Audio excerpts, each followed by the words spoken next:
Hey all எல்லாருக்கும் good morning. கொஞ்ச நாளாக நம்ம யூடியூப் சேனல்ஸில் வீடியோஸ் போஸ்ட் ஆகாமல் இருந்தது. என்ன ரீசன் அப்படின்னு பார்த்தீங்கன்னா என்னோட கொஞ்சம் பிஸி ஷெடியூல்ஸும் அதில் ஒரு காரணமாக இருந்திருக்கலாம். ஸோ இனிமேட்டு நம்மளோட யூடியூப் சேனலில் ரெகுலராக வீடியோஸ் அப்லோட் ஆகிக்கிட்டே இருக்கும். ஸோ அதில் ஃபர்ஸ்ட் ஸ்டெப்பாக இப்போ நம்ம என்ன ஸ்டார்ட் பண்ணியிருக்கோம் அப்படின்னு பார்த்தீங்கன்னா ஆர்கானிக் கெமிஸ்ட்ரியோட கிராஷ் கோர்ஸ் தான் நம்ம ஸ்டார்ட் பண்ணியிருக்கோம். இதில் நம்மளோட NEET, JEE, board exams point of வியூவில் both class 11 and class 12 NCERT organic chemistry ஃபுல்லாக கவர் ஆக போகுது. So most of the NEET ஆஸ்பிரன்ஸோ, ஜேஇ ஆஸ்பிரன்ஸோ, போர்டு எக்ஸாம் ஸ்டூடெண்ட்ஸோ எங்கே டிஃபிகல்ட்டி ஃபேஸ் பண்ணுறாங்க அப்படின்னு பார்த்தீங்கன்னா பர்டிகுலராக நம்மளோட ஆர்கானிக் கெமிஸ்ட்ரியில் தான் நம்மளோட ஸ்டூடெண்ட்ஸ் டிஃபிகல்ட்டிஸ் ஃபேஸ் பண்ணுறாங்க. ஸோ ஒன்ஸ் நம்ம ஆர்கானிக் கெமிஸ்ட்ரியோட பேசிக்ஸை நல்லா கிளியராக அண்டர்ஸ்டாண்ட் பண்ணிட்டோம் அப்படின்னா ஆர்கானிக் கெமிஸ்ட்ரி இஸ் நத்திங். அது ஒரு கேம் மாதிரியாகவே மாறிடும். நம்ம ஜாலியாக ரியாக்ஷன்ஸ் போட்டு ப்ராடக்ட்ஸை ஈஸியாக கண்டுபிடிக்கிற மாதிரியான ஒரு கேமாக, ஃபன்னாக, இன்ட்ராக்டிவாக நம்மளோட ஆர்கானிக் கெமிஸ்ட்ரி மாறிடும். அதுக்கு நம்மளுக்கு தேவையானது எல்லாமே ஒரு கிளியரான ஒரு அண்டர்ஸ்டாண்டிங் மட்டும்தான். ஒன்ஸ் அந்த அண்டர்ஸ்டாண்டிங் இல்லை அப்படின்னா organic chemistry turns to be a nightmare. நம்மளுக்கு என்னன்னே தெரியாத மாதிரி, எவ்வளோ படித்தாலும் நம்மளுக்கு புரியாத மாதிரி மாறக்கூடிய ஒரு விஷயமும் ஆர்கானிக் கெமிஸ்ட்ரி தான். ஸோ நான் இப்போ இதுக்காக எங்கே இருக்கேன் அப்படின்னு பார்த்தீங்கன்னா இந்த ஆர்கானிக் கெமிஸ்ட்ரியை ஒரு ஃபன்னாக, ஒரு ஜாலியாக மாற்றுறதுக்கு தான் நான் இங்கே இருக்கேன். ஸோ ஓகே, இப்போது ஆர்கெமிஸ்ட்ரி இதில் மொத்தமாக கவர் பண்ணுவீங்களா அப்படின்னு கேட்டால் எஸ், அஃப்கோர்ஸ் இது ஃபுல்லாக கவர் ஆகும். ஸோ இப்போது இந்த வீடியோவை யார் யாரெல்லாம் யூஸ் பண்ணலாம், யார் யாருக்கெல்லாம் இது ஹெல்ப்ஃபுல்லாக இருக்கும் அப்படின்னு பார்த்தீங்கன்னா கிளாஸ் 11 கரண்ட்டாக படிக்கிறவங்க, தென் கிளாஸ் 12 கரண்ட்டாக படிக்கிறவங்க, ஆர் நீட், ஜேஇஇ ரிப்பீட்டர்ஸாக இருக்கவங்க, அது மட்டும் இல்லாமல் வேறு ஏதாவது காம்படிட்டிவ் எக்ஸாம்ஸ் லைக் ஐகார் அந்த மாதிரி எக்ஸாம்ஸுக்கு, சியூஇடி இந்த மாதிரி எக்ஸாம்ஸ்க்கு படிக்கிறவங்களுக்கும் இந்த வீடியோ ஹெல்ப்ஃபுல்லாக இருக்கும். ஓகே, சரி, ஆர்கானிக் கெமிஸ்ட்ரியை நீங்கள் முடிச்சு கொடுப்பேன் அப்படின்னு சொல்கிறீங்க. ஸோ ஆர்கானிக் கெமிஸ்ட்ரி அப்படின்னா என்னன்னு தெரிஞ்சுக்கணும்.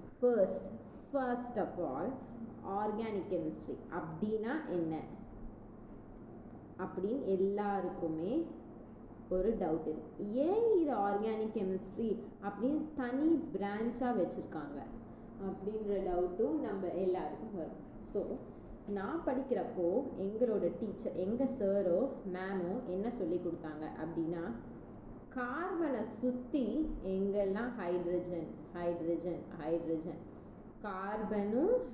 கார்பனை சுற்றி ஹைட்ரஜன் மட்டும் இருக்குது அப்படின்னா that particular compound is called as organic compound அப்படின்னு தான் எங்கள் ஸ்கூல்லையோ இல்லை எங்கள் மேமோ எங்கள் சொல்லியிருக்காங்க. அதனால் எனக்கு அவ்வளோ பெரிய கிளியர் அண்டர்ஸ்டாண்டிங் அப்போ எனக்கு கிடைக்கல. அதனால் நினச்சிக்கிட்டேன் organic chemistry is simply carbon and its compounds அப்படின்னு நினச்சிக்கிட்டேன். ஆப்வியஸாக அது கரெக்ட் தான். ஆர்கானிக் கெமிஸ்ட்ரி ஜென்ரலாக டிஃபைன் பண்ண சொன்னாங்க அப்படின்னா it is nothing but study of carbon and its compounds. கார்பனை பற்றியும் கார்பனோட காம்பவுண்ட்ஸ் பற்றியும் படிக்கிறது, அதுதான் organic compound. Carbon and its compounds. Compounds அப்படின்னு பார்த்தாலே மோஸ்ட்டாக ஹைட்ரஜன் ஹைட்ரஜன் தான், கார்பன் ஹைட்ரஜன் மிக்சரை பற்றி படிக்கிறது தான் ஆர்கானிக் காம்பவுண்ட்ஸ் அப்படின்னு நான் படிச்சுட்டேன். ஓகே, ஃபார் எக்ஸாம்பிளுக்கு நான் என்ன எடுத்துக்கிறேன் அப்படின்னு பார்த்தீங்கன்னா I am taking an example methane. Methane அப்படின்னா நம்ம எல்லாருக்குமே தெரிஞ்சது கார்பனை சுற்றி 4 ஹைட்ரஜன்.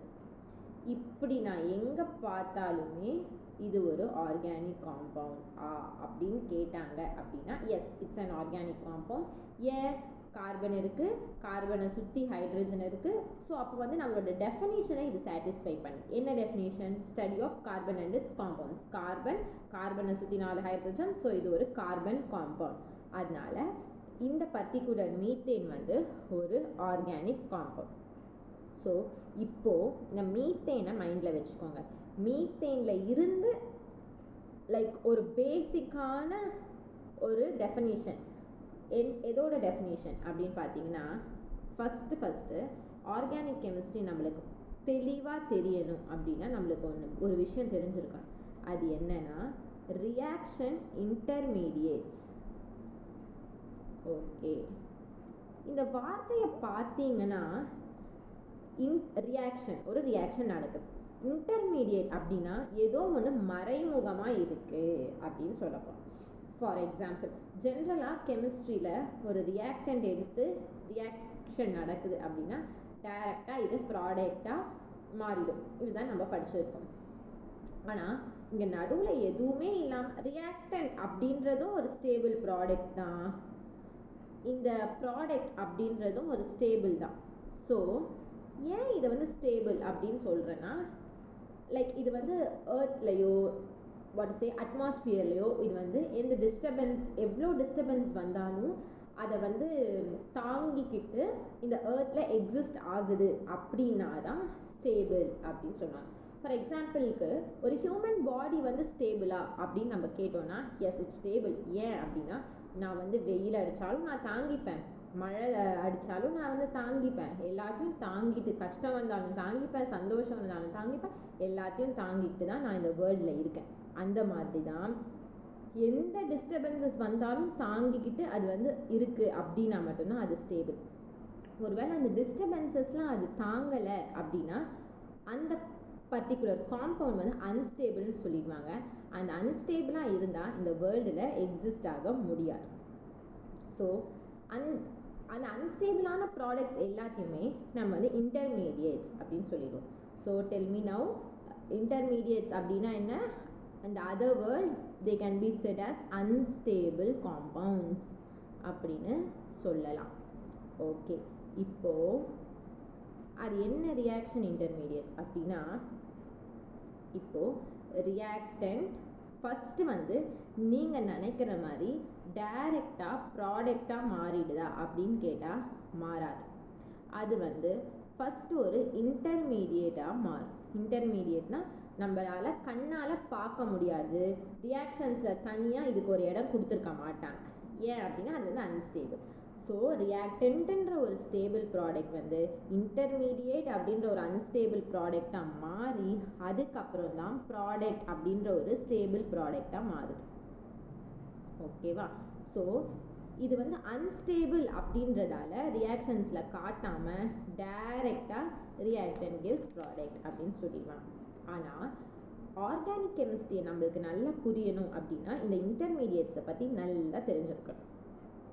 ஏன் அப்படின்னா அதில் வந்து நிறைய டைப்ஸ் இருக்குது. அந்த டைப் என்ன டைப் அப்படின்னு நம்மளுக்கு தெரிஞ்சாதான் ப்ராடக்ட் எந்த மாதிரியான ப்ராடக்ட் கிடைக்கும் அப்படின்னு நம்மளுக்கு சொல்ல முடியும்.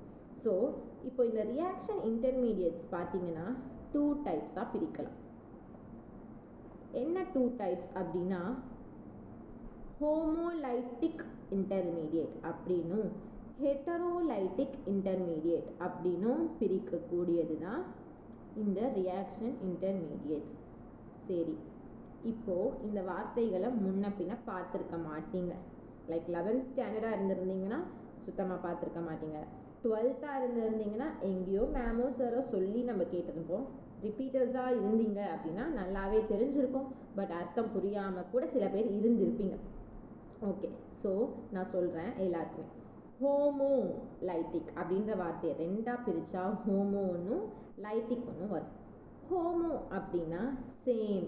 இங்கன்னு இல்லை, எங்கே கெமிஸ்ட்ரியில் ஹோமோன்ற வார்த்தையை பார்த்தாலுமே சேம் அப்படின்னு அர்த்தம். லைட்டிக் அப்படின்னா பிரேக்கிங் அப்படின்னு அர்த்தம். அதே மாதிரி இன்னொரு டைப் பார்த்தீங்கன்னா ஹெட்ரோலைட்டிக். அதே மாதிரி தான் ஹெட்ரோ அப்படின்ற வார்த்தையை எங்கே பார்த்தாலும் டிஃப்ரெண்ட் அப்படின்னும், லைட்டிக் அப்படின்னா பிரேக்கிங் அப்படின்னும் அர்த்தம். ஓகே, ஓகே மேம், நீங்கள் இப்போ சொல்லிட்டீங்க இன்டர்மீடியேட்ஸ் வந்து 2 டைப்பு, ஒன்று ஹோமோலைட்டிக், ஒன்று ஹெட்ரோலைட்டிக். ஹோமோலைட்டிக்னா சேம் டைப் ஆஃப் பிரேக்கிங், ஹெட்ரோலைட்டிக்னா டிஃப்ரெண்ட் டைப் ஆஃப் பிரேக்கிங். அப்போது பிரேக்கிங் நடக்குது, என்ன பிரேக்கிங் நடக்குது அப்படின்றது the other question arises. So இங்கே என்ன நடக்குது அப்படின்னு பார்த்தீங்கன்னா பாண்ட் பிரேக்கிங் தான் நடக்குது. ஸோ அப்போ நீங்கள் சொல்லுங்கள், ஹோமோலைட்டிக்னா என்ன? Same type of bond breaking. Heterolytic அப்படின்னா different types of bond breaking. ஹோமோனா என்ன? Sorry, I have written it as home. This is homo. ஹோமோனா same type of bond breaking, ஹெட்ரோனா different types of bond breaking. Okay, இப்போ என்ன மாதிரி எதோட பாண்டோட இது அப்படின்னு நான் பார்க்க போகிறேன். ஒன்றும் கிடையாது. இப்போ நான் சொன்ன மீத்தேனையே எக்ஸாம்பிளாக இங்கே எடுத்து பாருங்க. CH4 அப்படின்றதால 4 பக்கமும் கார்பனை சுற்றி 4 பாண்டு, அதாவது 4 பாண்டுமே ஹைட்ரஜனாக இருக்க போகுது. ஓகேவா? ஓகே. for 11th ஸ்டாண்டர்டாக இப்போ இருக்கீங்க, இப்போ தான் நாங்கள் பேசிக்கே, இப்போ தான் நான் கெமிஸ்ட்ரியே படிக்கிறேன் அப்படின்றவங்களுக்கு ஒரு விஷயம் தெளிவாக சொல்லிக்கிறேன். இங்கே வந்து கார்பனுக்கும் ஹைட்ரஜனுக்கும் இடையில் ஒரு சிங்கிள் பாண்ட் இருக்குது அப்படின்னா இது வந்து 2 எலக்ட்ரான், கார்பனோட ஒரு எலக்ட்ரானும் ஹைட்ரஜனோட ஒரு எலக்ட்ரான். ஸோ ஒரு பாண்ட் ஃபார்ம் ஆகுது எங்கே அப்படின்னாலும் அங்கே இடையில் 2 எலக்ட்ரான்ஸ் ஷேர் ஆகுது. டபுள் பாண்ட் அப்படின்னா 4 எலக்ட்ரான் ஷேர் ஆகுது. ட்ரிபிள் பாண்ட் அப்படின்னா 6 எலக்ட்ரான் ஷேர் ஆகுது அப்படின்னு அர்த்தம். ஸோ இந்த கார்பனுக்கும் ஹைட்ரஜனுக்கும் இடையில ஒரு பாண்ட் இருக்கு அப்படின்னா கார்பனுக்கும் ஹைட்ரஜனுக்கும் இடையில 2 எலக்ட்ரான் ஷேர் ஆகுது. இங்க ஒரு எலக்ட்ரான், இங்க ஒரு electron. Okay, now listen carefully. இப்போ என்ன ஆகுது அப்படின்னு பார்த்தீங்க, இப்போ பாண்ட் பிரேக்கிங் நடக்க போகுது. What is the bond braking types I said? One is homolytic and one is heterolytic. ஆமாம் தானே? இப்போ let me tell you, homolytic அப்படின்னா சேம் அப்படின்னு நான் சொன்னேன். ஸோ இந்த கார்பனை சுற்றி இங்கே 2 எலக்ட்ரான் இருக்குது, இங்கே 2 எலக்ட்ரான் இருக்குது, இங்கே 2 எலக்ட்ரான் இருக்குது, இங்கே 2 எலக்ட்ரான் இருக்குது, ஒரே மாதிரி தான் உடையுது அப்படின்னா இந்த கார்பனுக்கு மேலே இப்படி ஒரு டாட் வச்சுருவாங்க. இங்கே பாருங்கள், 4 பக்கமுமே ஒரே மாதிரியான பிரேக்கிங் தான் நடக்குது. இங்கேயும் ஒரே மாதிரி பிரேக்கிங், இங்கேயும் ஒரே மாதிரி பிரேக்கிங், இங்கேயும் ஒரே மாதிரி பிரேக்கிங், இங்கேயும் ஒரே மாதிரி பிரேக்கிங். ஸோ அப்படி நடக்குது, எல்லா சைடும் சேமாக நடக்குது அப்படின்னா கார்பனுக்கு மேலே ஒரு டாட் வச்சுருவாங்க. இது என்ன சொல்லுவாங்க அப்படின்னா ஃப்ரீ ரேடிக்கல் அப்படின்னு சொல்லுவாங்க. கார்பனுக்கு மேலே ஒரு டாட் வச்சோம் அப்படின்னா அதுக்கு பேர் கார்பன் ஃப்ரீ ரேடிக்கல் அப்படின்னு சொல்லுவாங்க. ஸோ ஹோமோலைட்டிக்கில் ரியாக்ஷன் இன்டர்மீடியேட்டுக்கு பேர் என்ன அப்படின்னு பார்த்தீங்கன்னா ஃப்ரீ ரேடிக்கல். ஃபஸ்ட்டு இந்த ஃப்ரீ ரேடிக்கல் ஃபார்ம் ஆகிட்டு இந்த ஃப்ரீ ரேடிக்கல் தான் ப்ராடக்டாக ஃபார்ம் ஆகும். ஸோ ஹோமோலைட்டிக்கில் ஒரே ஒரு ரியாக்ஷன் இன்டர்மீடியேட் மட்டும்தான் இருக்குது, அதுக்கு பேர் free radical. Okay okay ma'am, next என்ன அப்படின்னு கேட்டிங்கன்னா ஹெட்ரோலைட்டிக். ஹெட்ரோ அப்படின்ற வார்த்தைக்கு என்ன சொன்னேன்? நான் சொன்னேன் ஹெட்ரோ அப்படின்னா டிஃப்ரெண்ட் அப்படின்னு. ஸோ பாருங்கள், இப்போ ஹெட்ரோலைட்டிக் பிரேக்கிங் நடக்க போகுது. ஓகே, இதுக்கு என்ன மேம் அப்படின்னு கேட்டிங்கன்னா இங்கேயும் நான் கார்பன் சுற்றி 4 ஹைட்ரஜன் இருக்க இந்த மீத்தேனையே எடுத்துக்க. ஓகே, இப்போ எப்படி பிரேக்கிங் நடக்குதுன்னு நான் காட்டுறேன் பாருங்கள். இங்கே நான் பிரேக் பண்ணுறேன் அப்படின்னா இங்கே இந்த ஹைட்ரஜன் மட்டும் இங்கே தனித்திருக்கு அப்படின்னா என்ன நடக்குது? ஒன்று இந்த இப்படி ஆயிருக்கு. இப்போ CH3 ஒரு பக்கமும் H ஒரு பக்கமும் நடந்திருக்கு. எங்கே பாருங்கள், இங்கே C இருக்குது, 3 H இருக்குது இங்கே. அதை தான் நான் இங்கே CH3 ரெப்ரசன்ட் பண்ணிட்டேன், இங்கே Hன்னு ரெப்ரசன்ட் பண்ணிட்டேன். இப்போ இங்கே 2 விதமான சான்சஸ் நடக்கலாம்.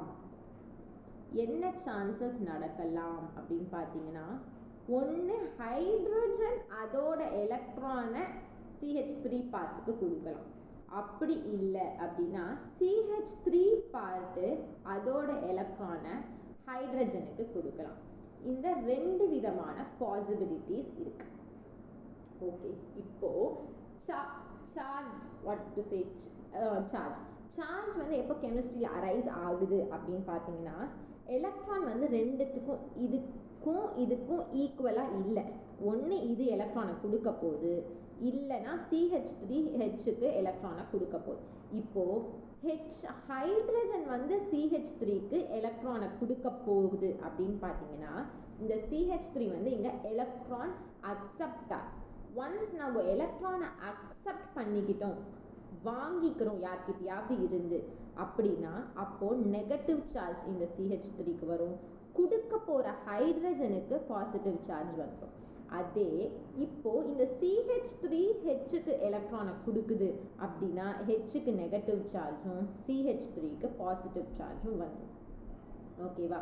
இப்போ இந்த மொத்த CH3க்கும் இந்த நெகட்டிவ் சார்ஜா, இந்த மொத்த CH3க்கும் இந்த பாசிட்டிவ் சார்ஜா அப்படின்னு கேட்டால் கிடையாது.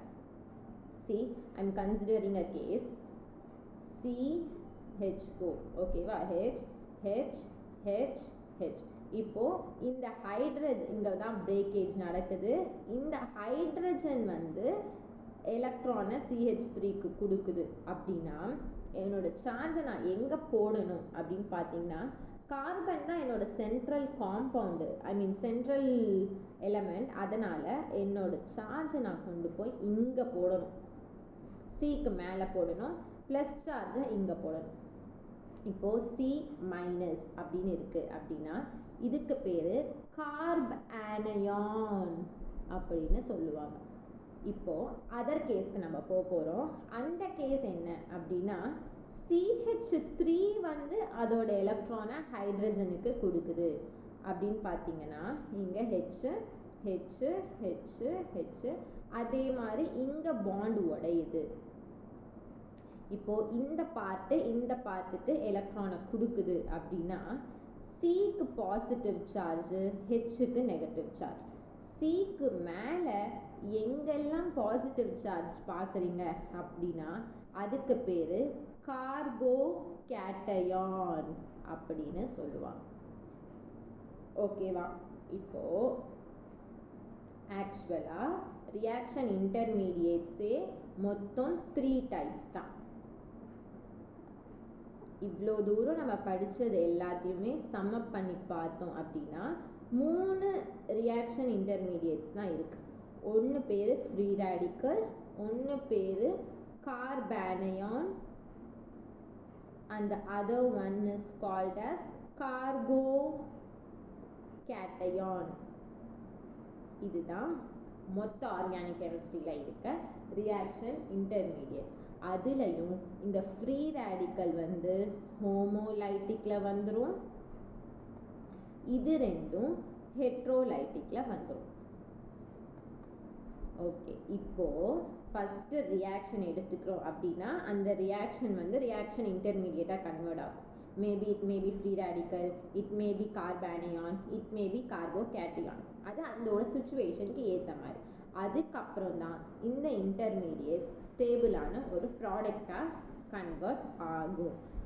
ஓகே, இதுதான் ரியாக்ஷன் இன்டர்மீடியேட்ஸ். ஓகே, இதோட ப்ராப்பர்ட்டிஸ் பற்றியும் ஒன்னொன்னத்தை பற்றியும், கார்போகேட்டியான், கார்பானியான், ஃப்ரீ ரேடிக்கல்ஸை பற்றி நம்மளோட நெக்ஸ்ட் வீடியோவில் நம்ம பார்ப்போம். ஷூர், கண்டிப்பாக இந்த வீடியோ உங்களுக்கு ஹெல்ப்ஃபுல்லாக இருந்திருக்கும்னு நினைக்கிறேன். உங்களுக்கு பிடிச்சிருந்ததுன்னா do like, share and subscribe. Thank you.